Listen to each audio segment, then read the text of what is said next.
may monthly na sila. And with the monthly, it's still very small, 3 billion, di ba? Ang isang concern ng executive department dito is that ang daming volunteers sa barangay, hindi ba lahat ng volunteers will be asking for sweldo? But when I dug deeper into the stunting, ang kaibahan naman kasi, for example, tanod, mostly volunteer. Of course, peace and order is important. Pero may swelduhan tayong police. May swelduhan tayong NBI. May swelduhan tayo sa mga munisipyo na poso, di ba? Pero sa grassroots level, walang swelduhan pagdating sa nutrition at saka sa pagtitimbang sa mga bata, pag-i-inform sa mga nanay, etc. No? And as a former mayor, and there's several former executive, Senator Jinggoy, Senator JV were former mayors. Senator Soto, our Senate President, was a former vice mayor. I was a former vice mayor. Sila talagang nasa grassroots eh. So I think kung bibigyan talaga natin minimum allowance pero kung pwede nga sweldo, I think it will magkakadent talaga sa stunting. Yeah. So may I ask you to consider those two amendments. No? One, yung to have part of AIX and TUPAD so that it's not a new product, not a new program. Yeah. So either we increase TUPAD by another 9 billion and it goes to the health workers, or 20% of the existing is to the health workers, no? So the other amendment is yung magkaroon ng pondo, DOH, LGSF, DSWD, maybe sa LGSF pwedeng konting equipment din para sa barangay health workers kung kulang sila sa mga modern equipment para magbahay-bahay, lalo po sa mga pregnant. May nagtitake no? So Mr. President, yun lang yung aking major na amendments. Can I quickly go to some that are important but not necessarily major? Before I left as speaker, actually nasa committee report to pero napalitan.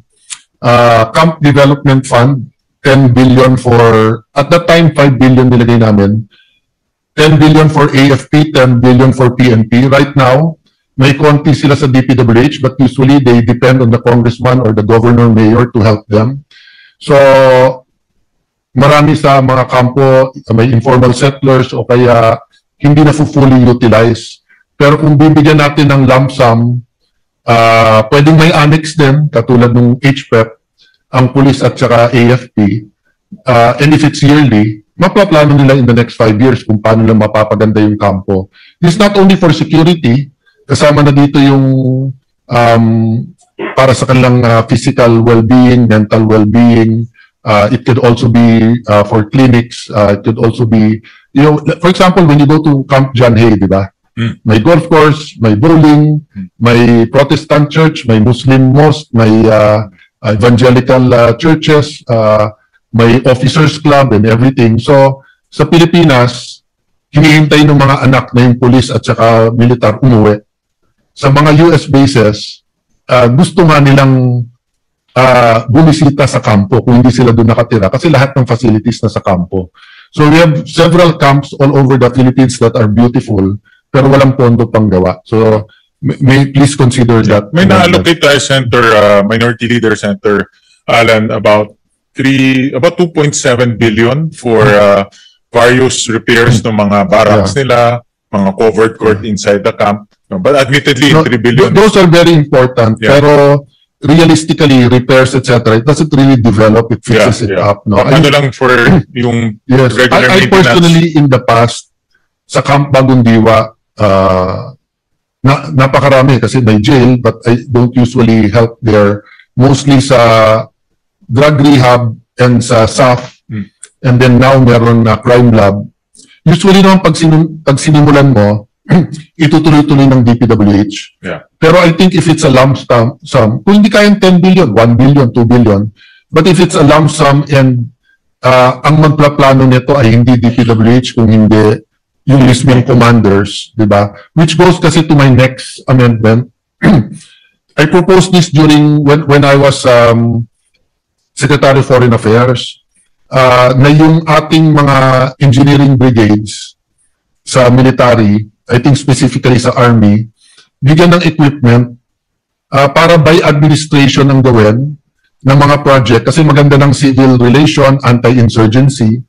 Tapos ngayon kasi by contract, nakakalimutan natin na meron din by administration. No? Isabay ko na rin, Senwin, kasi ang proposal, one, bumili ng mga dredging machines ang DPWH at ipagamit to sa mga mayor at governors para anti-flood.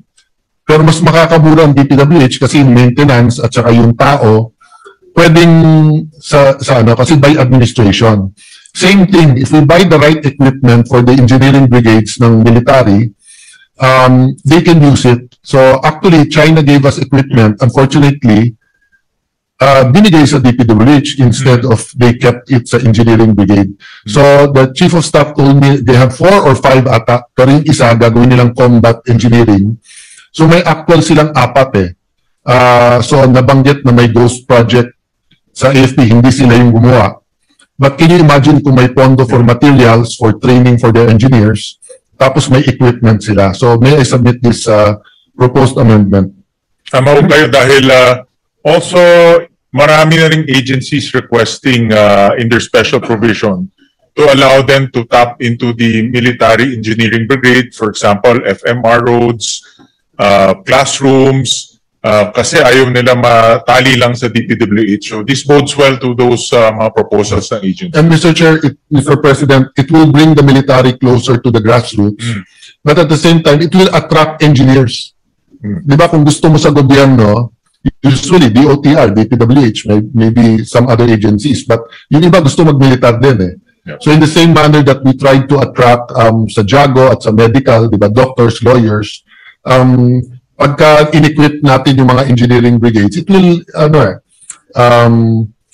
attract professionals or young people who want to be engineers but also want to be in the military. Correct. I didn't consult yung police, pero kung meron din engineering brigade ang police, then why not, di ba? Yeah. Alam ko military lang yata ang ganyan talagang organized. On that same matter, Mr. President, umuo dito yung Coast Guard, hindi ko natanong yung military, hindi ako napagtanong sa military, 1 billion each for floating hospitals. Ipapasok pa nila sa sa foreign, I'm not sure if it's ODA or a grant, di ba? But 1 billion pesos, we can spend 1 billion pesos. 1 billion pesos for one floating hospital, given that we're an archipelago and given that we are always in danger. Kung hindi pwedeng dalawa kaagad, isa sa Coast Guard, isa sa military, then one of the two of them. If I'm not mistaken, yes, go ahead, please, Mr. Majority Leader. Thank you, Mr. President. Mr. President, maybe not just us to buy brand new, Mr. President, with the permission of the two gentlemen, even if it's not to buy a brand new ship, because the Red Cross donated remember the boat that they had, Save Grace? Amazing Grace. Amazing Grace, the Red Cross donated a nice ship it was actually from the U.S. military, donated to the Philippine Red Cross, and the Red Cross donated it to the Coast Guard. That needs refurbishing. That's a hospital ship. So maybe the terminology, kung i-accept ng chairman, is either brand new or repair of existing hospital ships. Or sa compromise, di ba? Yes. One new one, then refurbishment. But, you know, if we did this in the 2020 budget, na-deliver na ito ngayon, sayang. Di ba? So, next, Mr. President, inamin to ng DOTR, itatali ko lang dun sa pagiging dependent sa foreign aid or sa concessional loans, no? Inamin ng DOTR na ready na sila for phase 1 of the Mindanao Railway System. And we all agree, our majority leaders from Mindanao, Senator Pia brought up sustainability, nakita niyo yung density and everything. Because like Luzon, Mindanao, at least a big part of Mindanao is one island. Of course, there are several smaller islands. Naghihintay, kompleto na to, feasibility study, actually meron na silang mga ibang work on the ground, yung sa right of way. So sabi nila, for 10 billion, mauumpisa na nila. At kung sakali man papasok to, let's say sa Japanese, we still have to put up anyway 25%, 25B local counterpart. So parang advance to. Kung hindi man advance, kung ituloy-tuloy na natin in the future, 100B for perspective, 100B is only the subsidy that we plan for the Metro Manila subway every year. So when the Metro Manila subway was planned, between 90 to 100B ang subsidy for the first few years until it becomes very profitable. So can you imagine if we can do the first part ng Mindanao Railway na funded ng Pilipino para sa Pilipino, it also sends a good message to the Chinese, the Japanese, the Koreans, the Australians that thank you, we appreciate your support, we appreciate the ODA and everything, but we're also beginning to do our own work. Kasi kung ganon, yung isa ko kasi sanang gustong special provision din pag yung mga ODA ganyan, kailangan may technology transfer Kasi despite the fact na malapit na tayong maging upper middle class, we still act like beggars Di ba? Kasi sabi nila, pag humihingi ka lang, tumatawad ka, beggars cannot be choosers. Di ba? And nadali na tayo ng World Bank at saka ng IMF in the 60s and 70s. They did a lot of good, but they also did a lot of damage to many third world countries at usually walang technology transfer. One reason China is what it is today because they demanded na pag may investment sa country nila, may technology transfer. I mean, US is US today because also of technology transfer from the UK, no? So going to the next,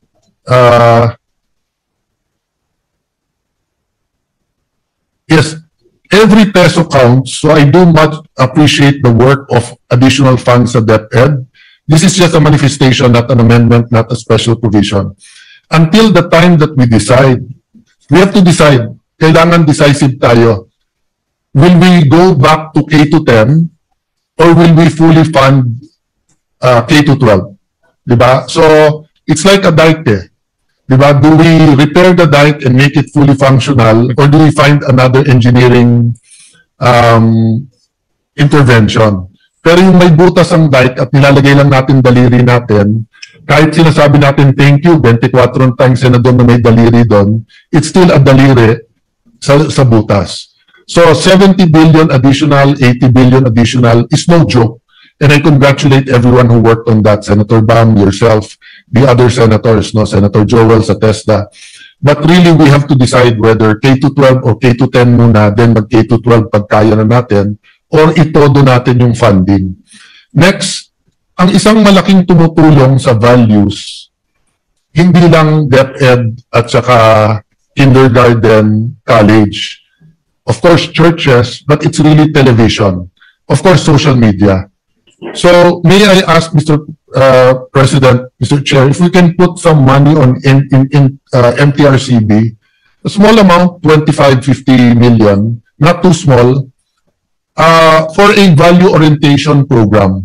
I've been admiring from afar MTRCB, but ang nangyayari, nakakapagsalita lang sila pag may film na maganda o may film or telenovela na pangit ang values o maganda values, tapos nasa TV sila. But if we give them a small amount, they might be creative, whether sa SOCMED or commercials or infomercials about values. And this is, for me, part of the appreciation to the work that the chairperson and MTRCB are doing. Small amount, pero like anti-corruption, it's really values Diba? Anti-abortion, values yan Yung pamilya, mabuo at wag magkahiwalay yung asawa at mag-asawa, values yan So I hope we can put a small amount sa MTRCB. I'm 100% they'll put good use to it. No? Minority Leader, magaling po yung MTRCB dahil may pinagmanahan po ang ating Senate President. Well, kung ano ang puno, yun din ang bunga. Di ba? So, okay, state universities, Mr. President, in the same manner that we have to decide whether K-12 or K-10. Again, ulitin ko I'm not saying mag K-10. Ang sinasabi ko, kung hindi natin fully fund ang K-12, mas mabuti pang K-10.